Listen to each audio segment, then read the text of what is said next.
देखो मैं तो कहता हूँ अब आप लोग क्या करो, सामाजिक विज्ञान में सिर्फ आप लोग इतना ही पढ़ लो। देखो देखो जितना मैं आप लोगों को बताऊंगा आज की इस वीडियो में, सिर्फ आप लोग इतना ही कवर कर लो, ठीक है। जितना मैं आप लोगों को बताने जा रहा हूँ इतना ही आप लोग कवर कर लो। 7 मार्च को 4-4 नंबर के जितने भी प्रश्न आपके पेपर में पूछे जाएंगे, मेरी गारंटी, अगर आप लोगों ने इस वीडियो को ए से लेके जेड तक अगर आप लोगों ने इस वीडियो को पूरा का पूरा देख लिया तो स्टूडेंट आपके पेपर में जितने भी, देखो आपके पेपर में जितने भी 4-4 नंबर के जितने भी प्रश्न आपके पेपर में आएंगे वो सभी के सभी प्रश्नों के उत्तर आप लोग करके आएंगे। अगर आप लोगों ने इस वीडियो को ए टू जेड अगर आप लोगों ने देख लिया तो आप लोग, मेरी गारंटी है आप लोग एक भी प्रश्न का उत्तर नहीं छोड़ेंगे, आप लोग सभी के सभी प्रश्नों का उत्तर लिख कर आएंगे। तो कोई एक प्रश्न हम लेकर आए ये वाला, देखो जरूर आएगा 2024 में 7 मार्च को आपको प्रश्न ऐसा ही रखा हुआ मिलेगा, बिल्कुल यही प्रश्न आपको रखा हुआ मिलेगा। तो आप लोग क्या करो, इसका आंसर जल्दी से नोट कर लो, ठीक है। देखो अगर हम आपकी किताब के बारे में बात करें तो आपकी जो विद्या है या फिर आपके पास कोई भी अगर किताब है तो किताब में देखो आपके किताब में प्रश्न तो लिखे होंगे, किताब में आपके प्रश्न लिखे होंगे, प्रश्नों का उत्तर भी लिखा होगा, लेकिन आपको यह नहीं पता है कि कैसे याद करना है, ठीक है। उसमें लिखा होगा, उसमें बहुत कठिन तरीके से लिखा होगा और उसमें आप लोगों को समझ में नहीं आएगा। तो यहाँ पर देखो हम इस तरह से लेकर आए कि बच्चों को बहुत जल्दी से याद हो जाए, मतलब बच्चे एक बार में ही उनको पढ़ना पड़े और एक बार में ही बच्चे याद कर लें। तो इसी तरीके से मैंने इनको लिखा है। तो चलो अब आप लोग नोट करना स्टार्ट करो, क्योंकि ये जरूर आएगा 2024 7 मार्च को ऐसा ही रखा हुआ मिलेगा, यही प्रश्न आपको रखा हुआ मिलेगा जैसे यहाँ पर लिखा है, बिल्कुल ऐसा ही आपको 7 मार्च 2024 को रखा हुआ मिलेगा। देखो प्रश्न करें कि ऑटोवन बिस्मार्क कौन था और यह क्यों प्रसिद्ध हुआ। तो हमसे कह रहा है कि जो ऑटोवन जो बिस्मार्क है, देखो ऑटोवन बिस्मार्क जो है यह कौन था। सबसे पहले हमको बताना है कि ऑटोवन बिस्मार्क कौन था, फिर बताना है कि यह जो ऑटोवन बिस्मार्क है यह क्यों प्रसिद्ध हुआ, इसका आंसर लिखना है। देखो इस तरह से आप लोगों को लिखना है, पेपर में किस तरह से लिखना है, जिस तरह से मैंने लिखा है बिल्कुल इसी तरीके से आप लोगों को लिखना है कि ऑटोवन बिस्मार्क जो था वो जर्मनी का प्रथम चांसलर था। तो आपसे अगर पूछा जाए कि जर्मनी का प्रथम चांसलर कौन था तो आप लोगों को उत्तर में जवाब देना है कि ऑटोवन बिस्मार्क जो था ये जर्मनी का प्रथम चांसलर था। अब देखो जर्मनी का प्रथम चांसलर होने के साथ साथ यूरोप का नेता भी था। देखो इसी तरीके से लिखना जरूर आएगा, 101% आपको यही प्रश्न पेपर में रखा हुआ मिलेगा। तो देखो मैंने आप लोगों को बता दिया कौन कौन से प्रश्न आएंगे, लेकिन याद करने की गारंटी आप लोगों की है ना। आप लोगों को गारंटी है कि सभी प्रश्नों को याद करें और कॉपी में नोट करें, और मेरी गारंटी है कि मैं एक भी प्रश्न आपका नहीं छूटने दूंगा। पेपर में आप लोग सभी के सभी प्रश्नों को उत्तर लिख कर आएंगे। बस आप लोग क्या करेंगे, जितने भी प्रश्न मैं आप लोगों को कराता चलूँ एक भी प्रश्न मत छोड़ना, जितना मैं आप लोगों को कराऊँ, है ना। बिल्कुल सभी के सभी प्रश्न आपको इसी वीडियो से देखने को मिलेंगे। देखो अब आगे बात करते हैं कि जो ऑटोवन बिस्मार्क जो था वो जर्मनी का प्रथम चांसलर था और चांसलर होने के साथ साथ यूरोप का नेता भी था। अब और आगे बात करते हैं देखो कि अब देखो जर्मनी के एकीकरण में बिस्मार्क की प्रमुख भूमिका थी। अब इस तरह से लिखना, देखो जरूर पेपर में आएगा ये वाला प्रश्न, इसको नोट करो, सही से नोट करना। अब देखो 1870 तक बिस्मार्क ने अपनी रक्त और लौह, देखो रक्त और लौह, अपनी रक्त और लोहे की नीति से अपने देश के एकता के लिए जीत हासिल की।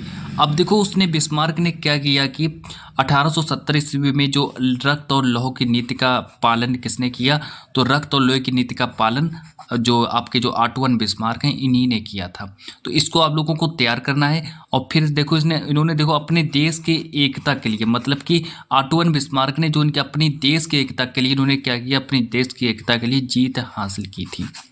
फिर देखो यहाँ पर क्या होता है कि जब इन्होंने जीत हासिल कर ली तो इन्होंने त्याग पत्र भी दे दिया। इन्होंने कहा कि अब हम ये काम नहीं करेंगे और इन्होंने त्याग पत्र दे दिया कि 1890 में बिस्मार्क ने अपने पद से देखो त्याग पत्र दे दिया। तो इतना आप लोग तैयार कर लो और इतना ही आप लोग लिख देना, जितना मैंने लिखा है सिर्फ इतना ही आप लोग लिख दो। और एग्जामिनर क्या देखेगा, वो देखेगा कि बच्चे ने किस तरह से लिखा है। बस पूरा का पूरा 4 नंबर आपको ऐसे ही दे देगा। चलो आगे बात करते हैं। प्रश्न नंबर 2, देखो ये भी प्रश्न आपको मिलेगा पेपर में, जरूर आएगा, 101% जरूर आएगा आपके पेपर में। देखो पहले इसको ध्यानपूर्वक पढ़ेंगे कि ऑटोवन बिस्मार्क को जर्मनी के एकीकरण का जनक क्यों कहा जाता है? इसके दो कारण बताने हैं। कि जो ऑटो वन बिस्मार्क है इसको जर्मनी के एकीकरण, जो जर्मनी का जो एकीकरण है, तो जर्मनी के एकीकरण का जनक क्यों कहते हैं ऑटो वन बिस्मार्क को, तो ये बताना है। देखो इसका आंसर कैसे लिखना है। सभी के सभी बच्चे नोट करते चलें और एक भी प्रश्न को मत छोड़ना, क्योंकि यही प्रश्न आपके पेपर में आएंगे और इससे बाहर कुछ भी नहीं पूछा जाएगा। बिल्कुल जो मैं आज के इस वीडियो में आप लोगों को करा रहा हूँ सिर्फ इतना ही पूछा जाएगा।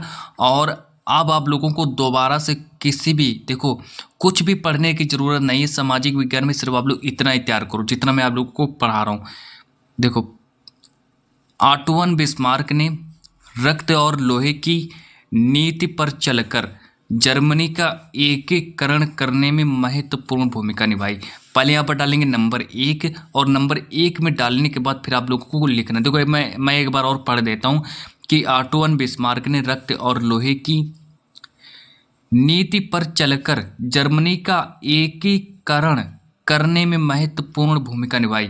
फिर देखो इसके बाद और आगे पढ़ेंगे कि बिस्मार्क ने कूटनीति द्वारा, अब देखो कूटनीति किसने अपनाई, तो कूटनीति जो है बिस्मार्क ने अपनाई। ये आपसे बहुविकल्पी में पूछ सकता है, याद रखेंगे इसको कि कूटनीति का पालन किसने किया, तो कूटनीति का पालन बिस्मार्क ने किया।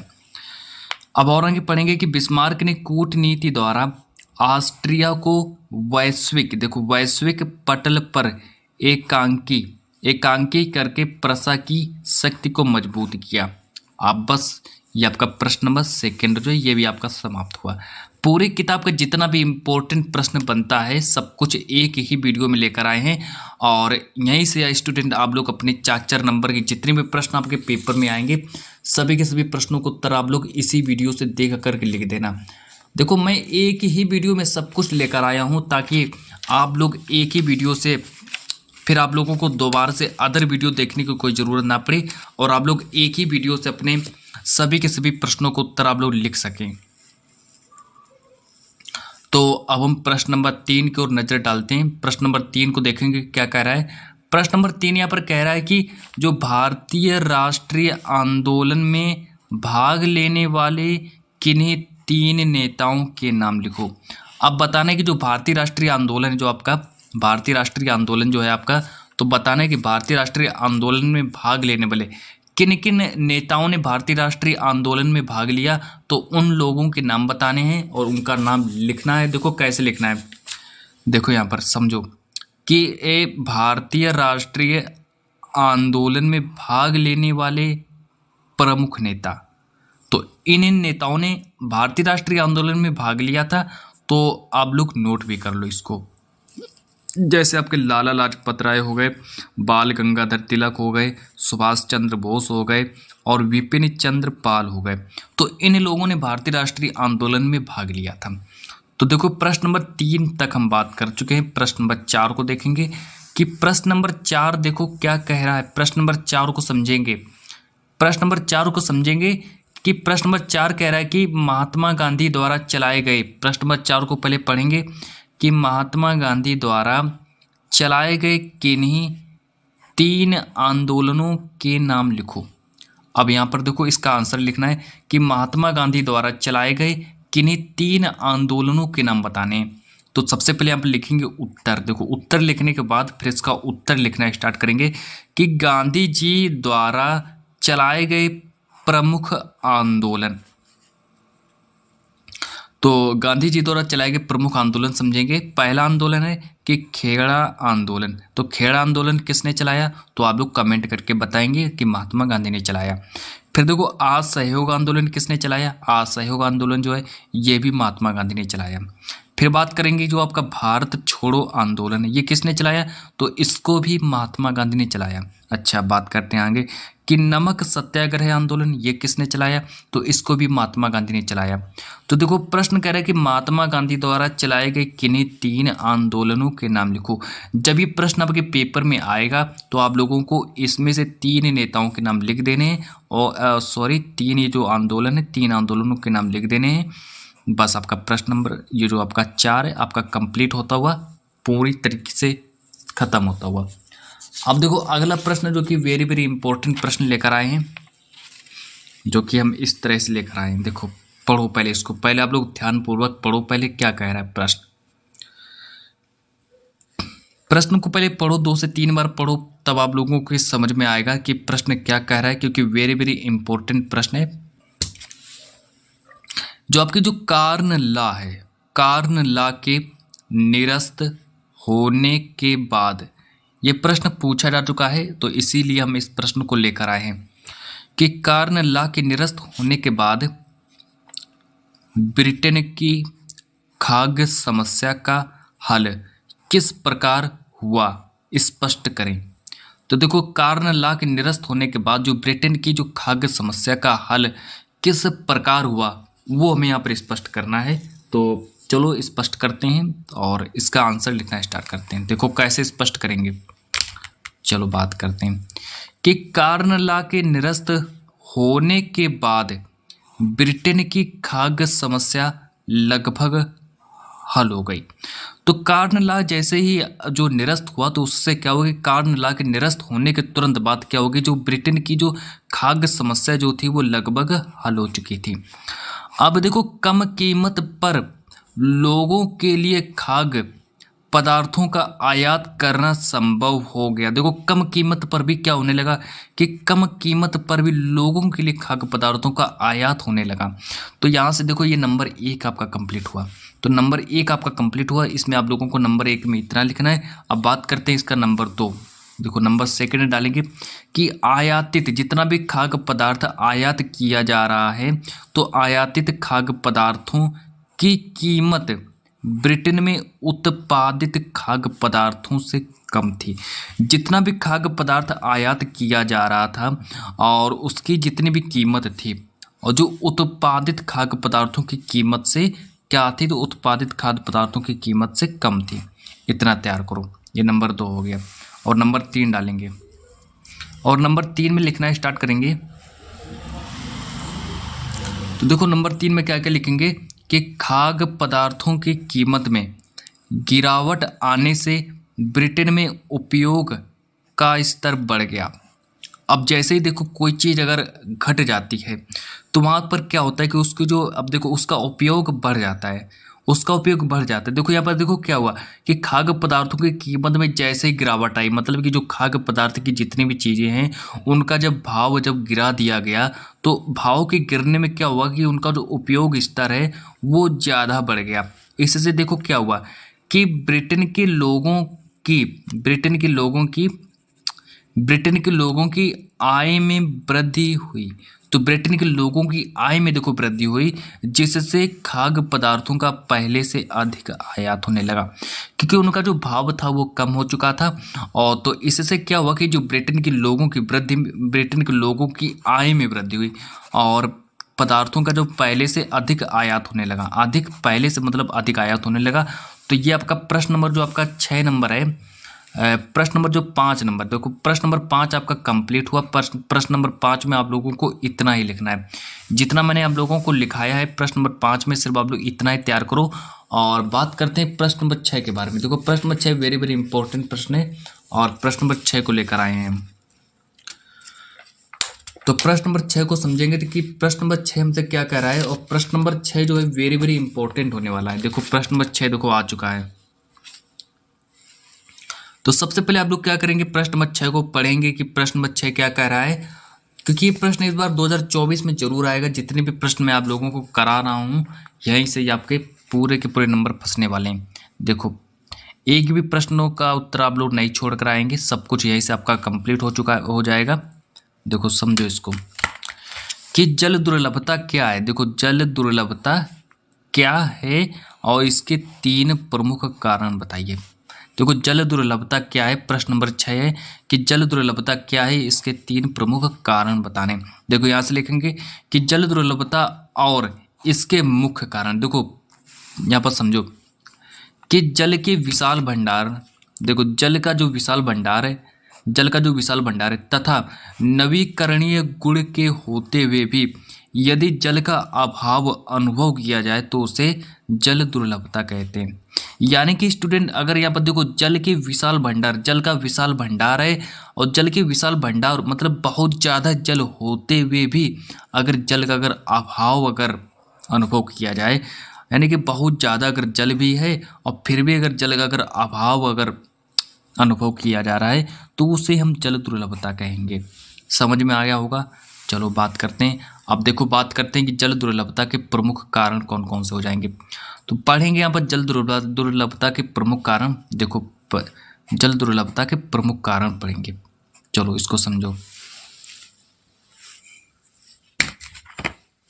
सबसे पहले यहाँ पर समझेगा कि बढ़ती जनसंख्या, पहला कारण है बढ़ती जनसंख्या। देखो अगर तेजी से अगर जनसंख्या बढ़ रही, देखो यहाँ से समझेंगे कि तेजी से बढ़ती जनसंख्या के लिए जल की आवश्यकता होती है। जैसे अगर मान लीजिए कोई जनसंख्या अगर तेजी से बढ़ रही है तो उसके लिए जल की भी आवश्यकता होती है। और आगे पढ़ेंगे कि लेकिन अनाज का उत्पादन बढ़ाने के लिए जल संसाधनों का अधिक शोषण करके सिंचित क्षेत्रों को बढ़ा दिया जाता है। अब मान लीजिए स्टूडेंट देखिए कोई भी अगर फसल है, आपको अगर फसल की अगर अच्छी पैदावार करनी है तो फसल की पैदावार करने के लिए उसमें क्या, उसमें जल की आवश्यकता होती है।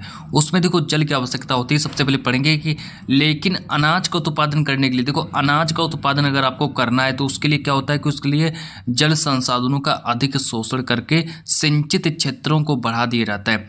किंतु इससे जल संसाधनों पर दबाव पड़ता है। इससे देखो क्या होता है कि ज़्यादा मात्रा में जल आपका खर्चा होगा तो इससे स्टूडेंट क्या होगा कि जल की कमी होती है ना, तो इससे जल संसाधनों पर दबाव बढ़ता है। तो यहाँ से देखो आपकी जो जल दुर्लभता का ये भी एक कारण है जो कि बढ़ती जनसंख्या।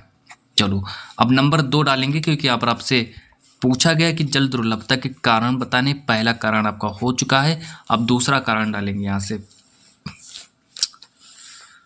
अब डालेंगे यहाँ पर आपका सेकंड जो कारण है, दूसरा कारण डालेंगे। यहाँ पर इसको लिखना स्टार्ट करेंगे कि जल का असमान वितरण। देखो इसको लिखेंगे कि जल का असमान वितरण। अब देखो यहाँ से लिखना स्टार्ट करेंगे कि देश के अनेक भागों में सूखे की स्थिति रहती है। देश के जो अनेक भाग हैं और देश की कई ऐसी जगहों पर क्या होता है कि बहुत से ऐसी जगहें हैं, देश के बहुत से ऐसी जगहों पर क्या रहता है कि वहाँ पर सूखे की समस्या पाई जाती है। और जहाँ जहाँ देखो सूखे की समस्या रहती है वहाँ पर क्या होता है कि उन क्षेत्रों में वर्षा जो होती है बहुत कम होती है।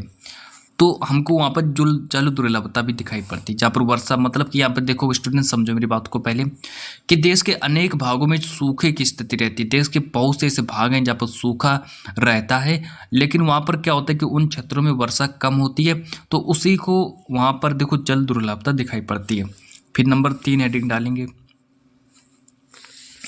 तो तीसरी हेडिंग डालेंगे निजी कुएं या नलकूप, है ना। तो इसको हेडिंग डालेंगे निजी कुएं या नलकूप। इसमें लिखना स्टार्ट करेंगे कि अनेक किसान अपने खेतों में कुओं एवं नलकूपों से फसलों की सिंचाई करके उत्पादन बढ़ा रहे हैं।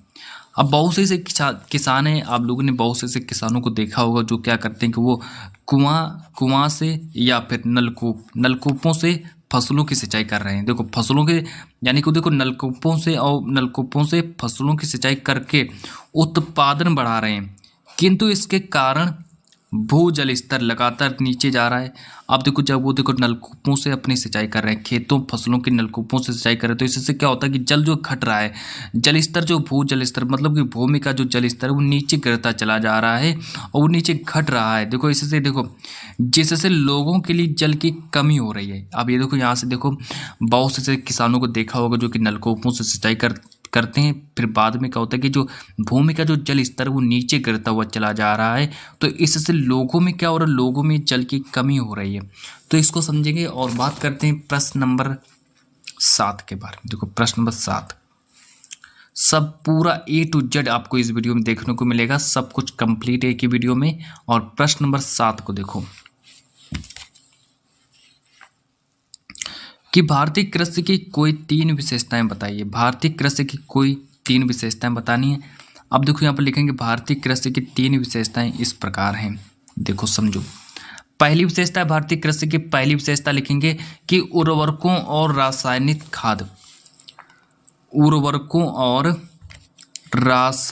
खाद का प्रयोग न करने के कारण भूमि की उत्पादकता कम तथा फसल उत्पादन भी कम होता है।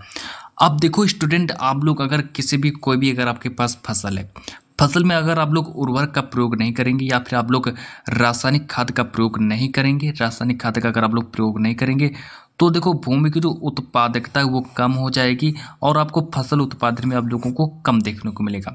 तो इसीलिए स्टूडेंट आप लोग उर्वरक और रासायनिक खाद का प्रयोग कर सकते हैं, जिससे क्या होगा कि वहाँ पर देखो उत्पादकता और आपको फसल उत्पादन में वृद्धि देखने को मिलेगी, मतलब कि बहुत ज़्यादा होगा। चलो नंबर इसका जो सेकंड डालेंगे,